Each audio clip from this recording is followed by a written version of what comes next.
Téléspectateurs de la RTVC, bonsoir et bienvenue à cette nouvelle édition du journal. Un seul titre à la une de l'actualité cette semaine, c'est la 14e croisade de prière et de jeûne de 40 jours qui a pris effet le 18 octobre 2021, non seulement à la base de l'œuvre à Koumé, mais aussi dans plusieurs autres localités et nations où notre œuvre est représentée. Il faut rappeler que c'est un programme annuel du ministère qui convoque la communauté entière, d'où la participation massive non seulement au quartier général, mais aussi partout ailleurs via l'Internet. Vous aurez un aperçu panoramique du déroulement de la croisade dans ce journal. Voilà, c'est tout pour le menu. Tout de suite, le journal.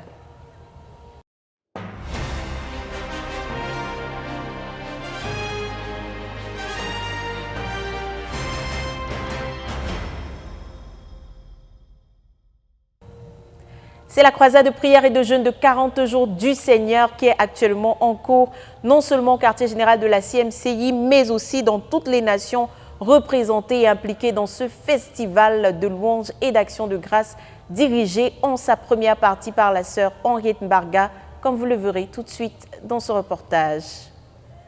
Elle se poursuit à Koumé, quartier général de la CMCI, la croisade de prière et de jeûne de 40 jours qui a pris effet le 18 octobre dernier, avec une participation massive, non seulement sur place, mais aussi en ligne. On a d'ailleurs enregistré 147 nations connectées pour des milliers de followers. C'est à 19h moins le quart que la sœur Henriette Mbarga, en charge de diriger cette première partie de la réunion, ouvre la séance par un gloire à Dieu qui impose le silence et la révérence. C'est le moment de se préparer en s'attendant devant le Seigneur pour se repentir, s'édifier en priant en langue, seul ou avec son voisin, ou encore de lire la parole de Dieu pour se rafraîchir. À 19h00, on se lève pour accueillir le roi de gloire par des acclamations prolongées accompagnées de cris de joie, d'actions de grâce et de reconnaissance au Seigneur pour sa grandeur, pour sa bonté, pour son amour.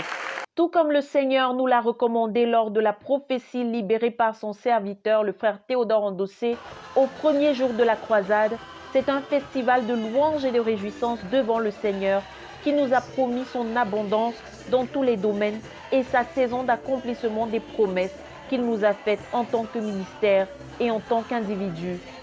C'est à la lumière de ces paroles du Seigneur que les saints remercient Dieu pour les différents messages et prophéties adressés au ministère par la bouche de ses serviteurs et proclament que le moment est venu pour le Seigneur de les accomplir. Par de nombreuses paroles tirées des Écritures, la sœur Henriette exhorte les frères à louer et célébrer le Seigneur de toute leur force pour sa fulgurante victoire sur les armées de méchanceté désarmées, dépouillées et renversées.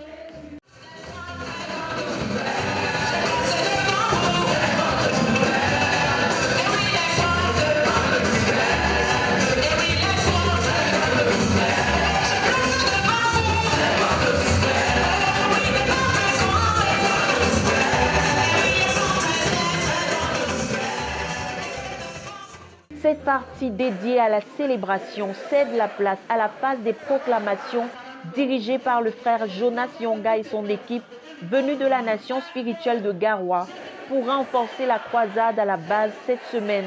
Tout au long de la semaine, ils amènent les frères à proclamer la seigneurie de Jésus-Christ dans leur vie et dans notre ministère, ainsi que sa victoire sur Satan et les princes sataniques. Il en profite pour rappeler l'impact des proclamations telles que décrites par le pasteur Théodore Endossé lors des camps bibliques, à savoir que les proclamations nous ont été données par le Seigneur comme instrument de guerre pour les plus faibles et comme bouclier pour repousser l'ennemi, tout comme le sable de la mer empêche les grandes eaux d'inonder la terre.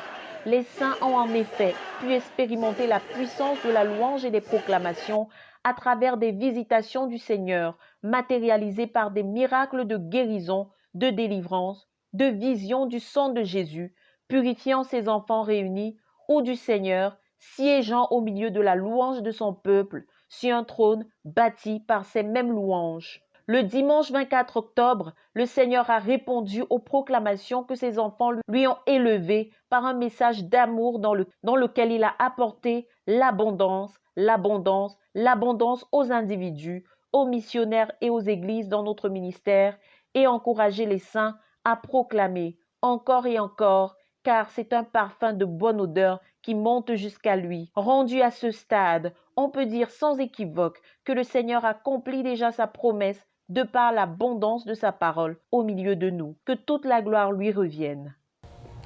Le ministère de la parole rendu par le pasteur Théodore Andossé, leader de la communauté, est au cœur de la croisade actuellement en cours. C'est un ministère qui vise à conduire les saints à détruire avec connaissance les œuvres du diable dans leur vie, dans les nations et dans le ministère. Des enseignements riches dispensés nuit après nuit et résumés dans ce reportage de Dan Josué Moloula.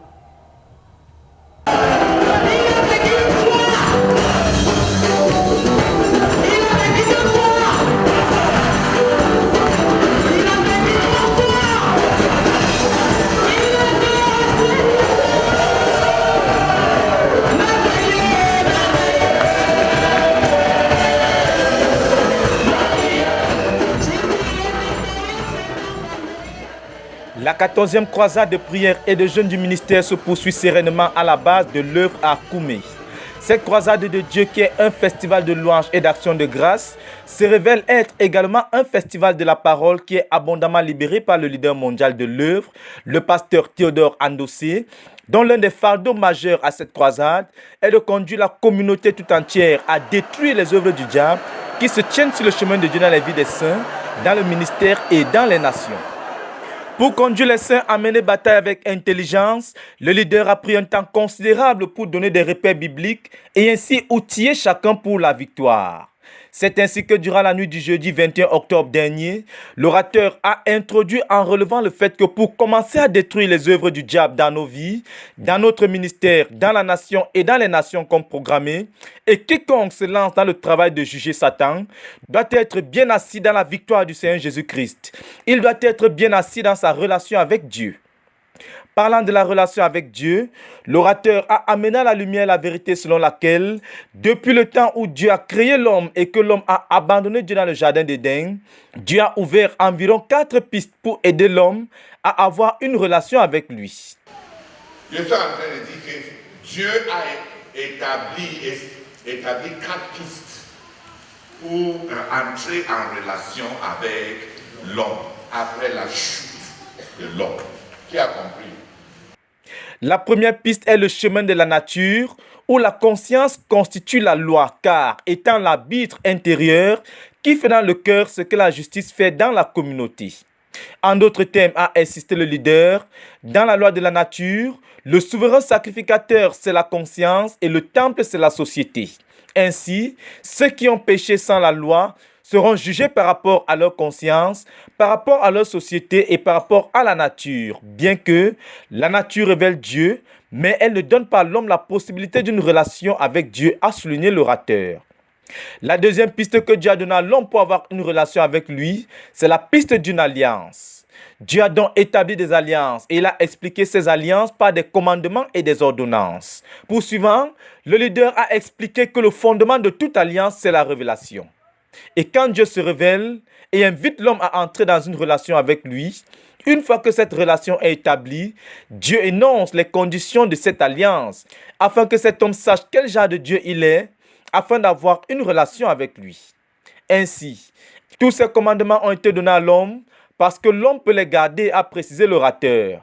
C'est le péché qui ne veut pas garder la loi. C'est pourquoi le péché est la violation de la loi. La troisième piste, c'est le chemin de la croix qui est similaire au chemin de l'alliance. C'est pourquoi on l'appelle la nouvelle alliance. Seulement, la première alliance avait été faite avec une seule nation, mais la nouvelle alliance a été faite avec tous. Dans la première alliance, a insisté l'orateur, quand on obéit à Dieu par respect pour cette alliance, on jouit alors de Dieu pour autant qu'on a obéi, car la relation avec Dieu, c'est celui qui obéira vivra pour ce cas. Mais pour ce qui est de la nouvelle alliance, a proclamé l'orateur, une personne a obéi parfaitement à toute la loi pour nous apporter l'alliance dans laquelle on entre par l'obéissance d'un seul et on y participe pleinement par la foi. Insistant, le leader a tenu à préciser que dans le sang, il y a la vie de la créature. Ainsi, dans le sang de Jésus, il y a la vie de Jésus qui est une vie de justice qu'on a acceptée. Finalement, la quatrième piste que Dieu a établie pour avoir une relation avec l'homme telle que présentée par le leader, c'est le chemin du Saint-Esprit. Après la présentation de ces différentes pistes, le frère Théodore, la nuit suivante, a partagé avec les saints une visitation de Dieu qu'il a expérimentée durant ce jeûne, alors qu'il remerciait le Seigneur qui a subi sa mort, afin que lui, le frère Théodore, puisse vivre la vie de Christ, toute la vie de justice de Christ et la puissance de Christ. He died my death. Il a subi ma mort So that I may live. afin que je puisse vivre sa vie. His life, his whole life of righteousness, of power. Toute sa vie de justice et de puissance. Les saints touchés par cette parole ont exprimé leur gratitude au Seigneur. Revenant sur la particularité de ce jeûne, l'orateur a partagé aux saints qu'alors qu'il préparait la croisade, le Seigneur lui a rappelé que ce jeûne de 40 jours est le 40e élevé à son trône, pas comme des jeûnes individuels, mais comme un corps depuis 2009. S'appuyant sur les passages de Lévitique chapitre 8, versets 31 à 36 et Nombre chapitre 29, 1 à 17, le leader a ajouté que ce 40e jeûne de 40 jours déposé sur l'autel, Dieu va s'en servir, a-t-il expliqué, pour consolider le ministère du frère Zach en nous, en sorte que ce qui était le ministère du frère Zach devienne les caractéristiques distinctes de la CMCI. Revenant par la suite sur son fardeau, celui de conduire la communauté à détruire les œuvres du diable, travail qui sera fondé sur le passage d'Hébreux chapitre 12, versets 1 à 3, le frère Théodore a rappelé les Écritures qui demandent de se débarrasser des fardeaux qui freinent notre marche avec Dieu. Et dans ce passage, la Bible cite deux choses. Premièrement, les fardeaux ne sont pas des péchés. Ce sont des préoccupations émotionnelles, financières, physiques, sociales. Les préoccupations familiales. Les fardeaux sont des préoccupations sur la pensée, a poursuivi l'orateur, sur le cœur et sur le corps. Et le Seigneur dit que les fardeaux vont entraver l'avancée de ceux qui en ont, l'abondance, le luxe, tout cela endurcit le cœur. Les fardeaux, des choses légitimes, endurcissent le cœur. Elles détruisent l'attente du retour du Seigneur et le cœur est alourdi et appesanti. C'est donc ici un aperçu des œuvres du diable et des fardeaux dont les saints devront se débarrasser durant cette période en luttant avec Dieu contre le diable. C'est par ces abondantes paroles et bien d'autres encore que le pasteur Théodore Andossé a conduit l'assemblée cette semaine, préparant son auditoire à traiter avec les œuvres du diable à l'intérieur et à l'extérieur. La suite du ministère sera suivie pas à pas durant cette croisade. Dokume pour la RTVC, Dan Josué Mouloula Bekoum.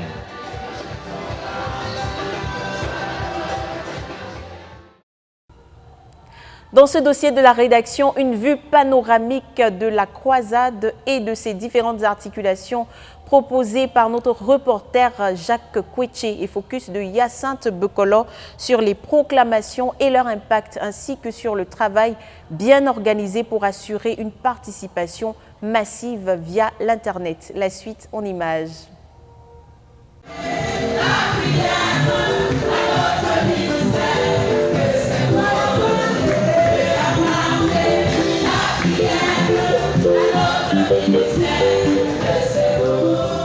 Les différentes parties de la 14e croisade de prière et de jeûne déterminante du ministère, mises en place par le leader pour assurer son bon déroulement, ont pris corps et sont en train de s'épanouir. Dès 19h chaque jour, on assiste à la louange, aux proclamations soutenues, dirigées par la sœur Henriette Mbarga.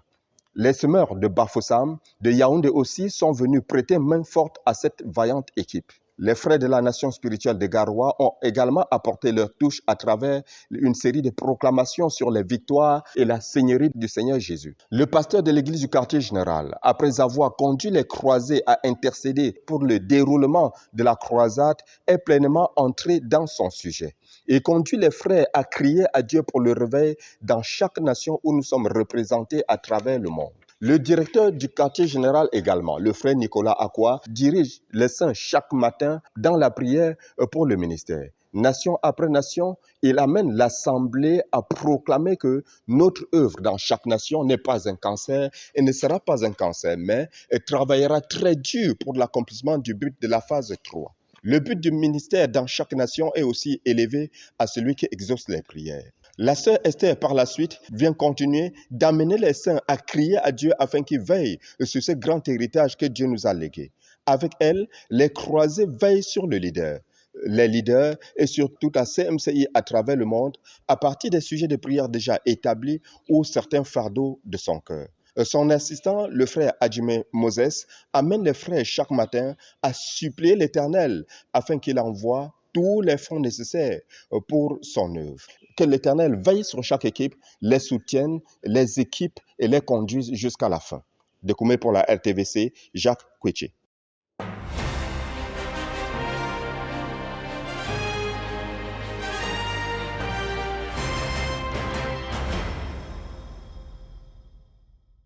Le leader de la communauté missionnaire chrétienne internationale, le pasteur Théodore Andossia, a convoqué la communauté à la 14e croisade de prière et de jeûne pour prier pour l'accomplissement du but de la phase 3 en général et pour l'accomplissement des promesses de Dieu faites à notre ministère par le frère Zach en particulier.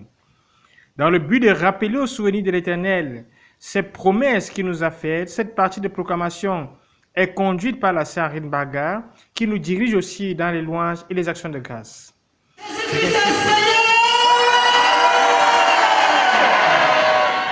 C'est ainsi que la nation spirituelle de Garoua, par l'intermédiaire du frère Yonwa Jonas, nous a conduit dans la proclamation des victoires du Seigneur Jésus-Christ et certaines victoires que le Seigneur nous a conduits à rendre en tant que communauté. Donc nous allons lancer 40. So we are going to go 40 times. 1, 2, Jésus-Christ est Seigneur, Amen. Jésus-Christ est Seigneur, Amen. Jésus-Christ est Seigneur, Amen. Jésus-Christ est Seigneur, Amen. Satan est remplacé pour toujours dans le ministère du Frère. Jésus-Christ est Seigneur pour toujours dans son ministère, Amen. Satan est remplacé pour toujours dans le ministère du Frère. Jésus-Christ est Seigneur pour toujours dans son ministère, Amen. La mort de Jésus-Christ à la croix a anéanti Satan pour toujours. Et Jésus-Christ est Seigneur pour toujours, Amen. La mort de Jésus-Christ à la croix a anéanti Satan pour toujours. Et Jésus-Christ est Seigneur pour toujours, Amen. Satan est remplacé pour toujours dans ma famille. Et Jésus-Christ est Seigneur pour toujours dans ma famille, Amen. Satan est remplacé pour toujours dans ma famille. Et Jésus-Christ est Seigneur pour toujours dans ma famille, Amen.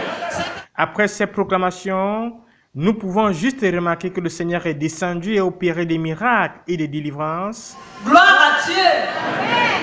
Je veux bénir le Seigneur parce que quand j'entrais ici, j'avais mal gastrique. J'avais tellement mal. Au point où quand je respirais, je sentais mal. Gloire à Dieu.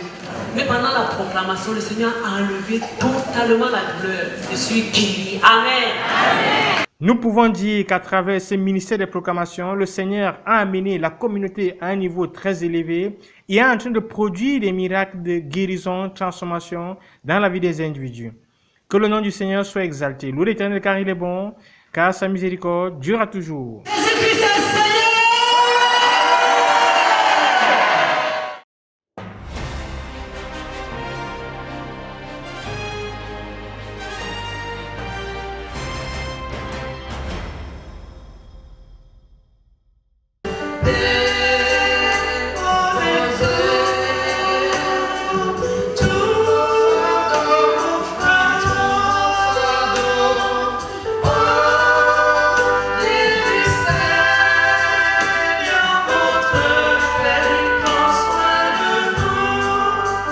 La 14e croisade de prière et de jeûne qui a cours au quartier général met à contribution plusieurs autres départements.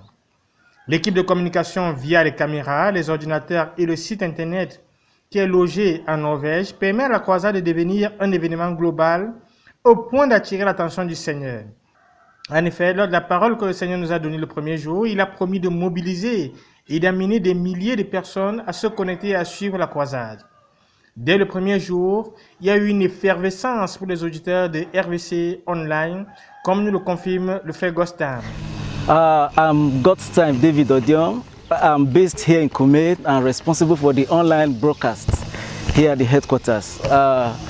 My impression on the first day of the prayer crusade is so exciting. It was a victorious kickoff. Just the first day, we have more than 1,000 people in the hall on ground, and more than 115 nations were connected in all the 6 continents. It was just wow. And the prayer crusade was kicked off with a wonderful praise and thanksgiving by Sister Harriet and her team. Le Seigneur est en train d'accomplir sa parole à nous donner dès le premier jour, celle d'attirer des milliers de personnes à se connecter. En effet, après 7 jours de croisade de prière et de jeûne, 147 nations des 6 continents se connectent sur la radio RVC Online avec une moyenne de 4330 points d'écoute par nuit.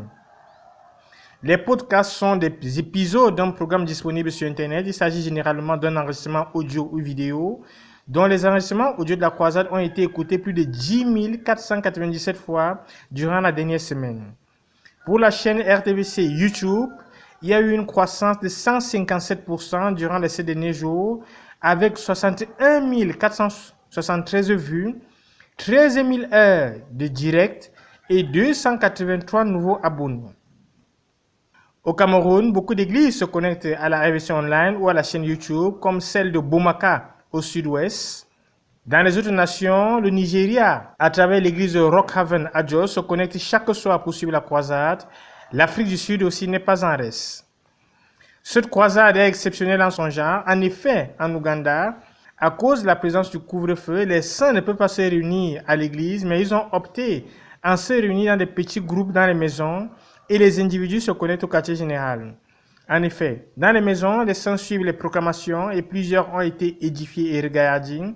Pendant le ministère de la parole, plusieurs saints en Ouganda écoutent des enseignements du frère Théodore et notre missionnaire, le pasteur Michael Nisome, donne la synthèse des enseignements du frère Théodore chaque dimanche. Il participe aussi à l'intercession pour le réveil dans les nations et le ministère pendant la phase 3 et enfin la veille du ministère. Plusieurs autres localités en Ouganda sont engagées dans la croisade de prière et de jeûne comme Kampala, Kuyungu et Ngulu. Louez l'Éternel car il est bon, car sa miséricorde durera toujours. Ne vis pas comme si Dieu n'est pas ton Père, alors que Dieu prend soin de toi. Ne sois pas un orphelin spirituel, car Dieu se charge de toi. La croisade de prière en cours n'empêche nullement la tenue des sièges organisés par le Centre de prière et de jeûne pour la conquête du monde sous la direction de la sœur Esther Poinan. Celui du 20 au 21 octobre dernier, qui a duré 24 heures, était le 36e de l'année. Il s'est focalisé sur le leader et la réussite de la croisade. Les détails avec Jacques Kouichi.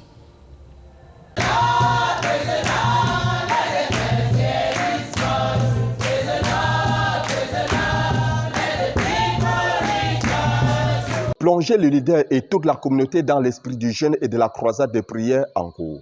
Coopérer avec Dieu pour la présence tangible de Dieu, pour sa puissance glorieuse. Implorer l'Éternel pour ses visitations dans la vie des saints, les églises durant cette période. Ce sont là quelques objectifs du 36e siège de prière de l'année du Centre de prière et de jeûne pour la conquête du monde. Il s'est déroulé du 20 au 21 octobre 2021 à la base à Koumé. Ce premier siège de prière pendant la croisade était de 24 heures. Ce mercredi 20 octobre 2021, dès 12 heures, la sœur Esther et son équipe se sont retrouvés au lieu habituel après la croisade de prière qui s'est achevée vers 8 heures du matin. Cette armée de Dieu a commencé cette rencontre par des proclamations, des cantiques de louange et les actions de grâce parce qu'il a permis au frère Théodore d'entrer victorieusement dans ce jeûne de 40 jours. Le travail de la prière a immédiatement débuté. Les disciples de la sœur Esther ont abordé successivement les sujets de prière pour le leader et son jeûne de 40 jours. La 14e croisade de prière déterminante, la protection de la santé physique. Après avoir élevé à Dieu tous ces sujets de prière rédigés pour le leader, la sœur Esther a amené certaines personnes à insister en langue ou en paroles connues. Ces combattants se sont aussi tenus à la brèche pour tous les dirigeants de notre œuvre de Koumé jusqu'aux extrémités de la terre. Dès qu'ils ont fini avec les dirigeants, ils ont aussi élevé à Dieu chaque saint du ministère. La sœur Esther a interrompu cette bataille vers 17h, a fixé rendez-vous avec ces éléments à la croisade de prière à partir de 19h, à laquelle ils ont pris pleinement part jusqu'à 8h du matin. Dès 8h15, après la croisade, ces vaillants héros ne se sont donné aucun répit. Ils ont immédiatement repris service jusqu'à 12h20. Ils ont intercédé pour la guérison de certains cas de malades connus dans le ministère. La sœur Esther a ramené son élite à transporter le leader, les dirigeants et chaque sein du ministère dans le jeûne jusqu'à la fin. Ils ont crié à l'Éternel, l'ont supplié pour qu'il descende, rencontre ses enfants, déverse son abondance durant cette période. Et le Seigneur a été fidèle. Vers 12h20, la sœur Esther et les siens ont adoré l'Éternel en confessant « Nous sommes des serviteurs inutiles. Nous avons fait ce qui nous a été ordonné de faire et nous sommes prêts pour la prochaine bataille. » À celui qui est assis sur le trône et à l'agneau, la gloire et la révérence pour ce siège de prière et son impact.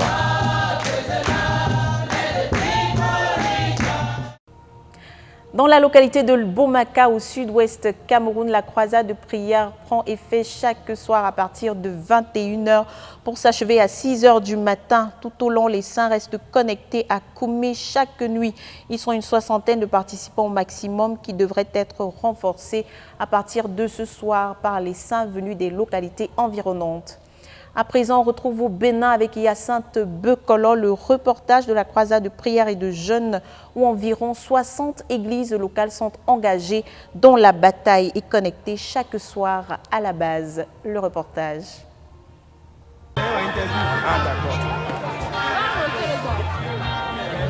Au Bénin, le pasteur Boussoum Koumabé et toute la nation béninoise sont en train de suivre la croisade de prière et de jeûne avec joie dans la zakatitude.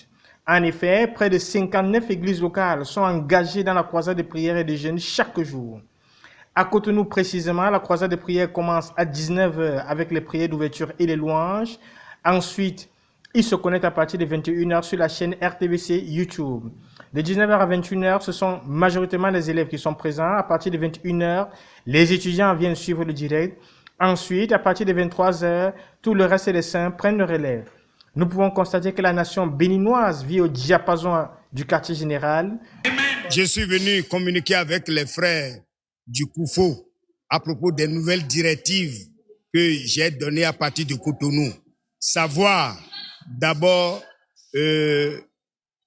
commencer par fonctionner ici au Bénin dans tous les départements en mode Koumé, avec le code ZTF dans la zakatitude. Et nous avons décidé de suivre exactement tout ce qui se passe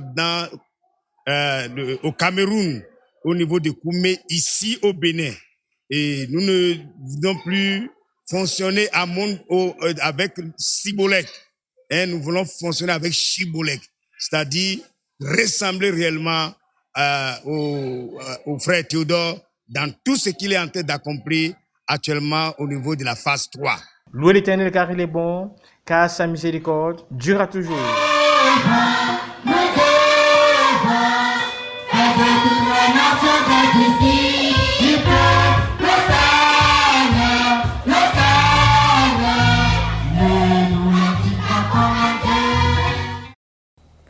En Côte d'Ivoire, l'Église est aussi engagée dans la croisade du ministère en cours. Elle vise une offrande nationale au Seigneur de 2500 jeunes de 40 jours cette année. Ils sont dans des milliers à prier chaque nuit à Abidjan selon les directives reçues du quartier général. Et puis le 23 octobre, s'est tenue une journée de prière sous la direction de la sœur Colette Meignier dans le cadre de l'UMPJ Côte d'Ivoire pour recommander la croisade au Seigneur. Et le 24 octobre, implantation d'une chaîne de prière pour la protection du pasteur Théodore Ondossé, leader de la CMCI. On fait le point avec Pascal Béouri, Laurent Dry et Corinne Ekra.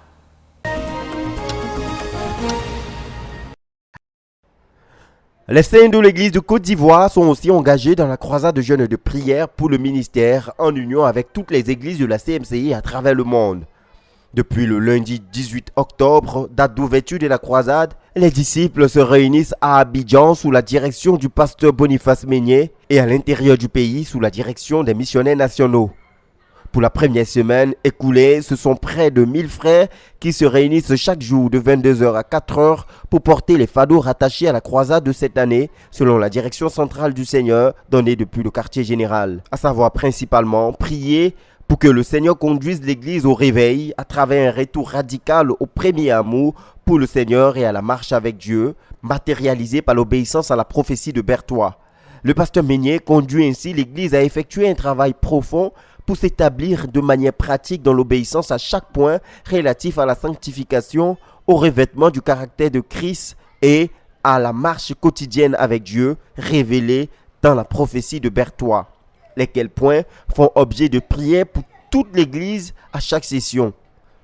Les rencontres sont aussi marquées par des moments de combat spirituel visant la délivrance et la guérison des frères en vue de leur liberté et leur efficacité dans le service de Dieu. Prières en réponse auxquelles plusieurs frères ont déjà expérimenté des délivrances et des guérisons authentiques. L'un des points marquant déjà l'élan d'obéissance des saints au cours de cette croisade, c'est la pratique systématique de la retraite de 15 minutes au début et à la fin de chaque session de prière. Notons que pour cette année, l'Église de Côte d'Ivoire vise pour objectif une offrande de 2500 jeûnes complets de 40 jours d'ici au 26 novembre 2021, date de clôture de cette croisade. Le Seigneur m'a dit, alléluia, de prier que pendant ce jeûne-ci, plusieurs personnes soient mises à part pour faire un travail spécifique du Seigneur. Débuté à 8h, c'est par ces paroles que le pasteur Colette Meignier a commencé la journée de prière ce 23 octobre 2021 au siège de la CMCI Côte d'Ivoire à Adjamé-Liberté.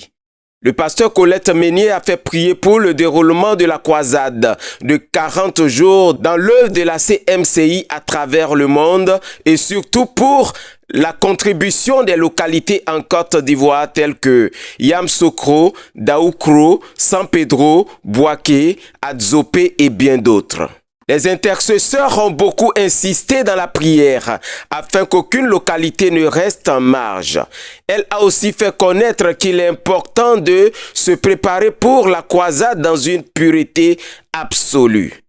La croisade-ci se tient, que les frères se préparent en marchant dans la sainteté.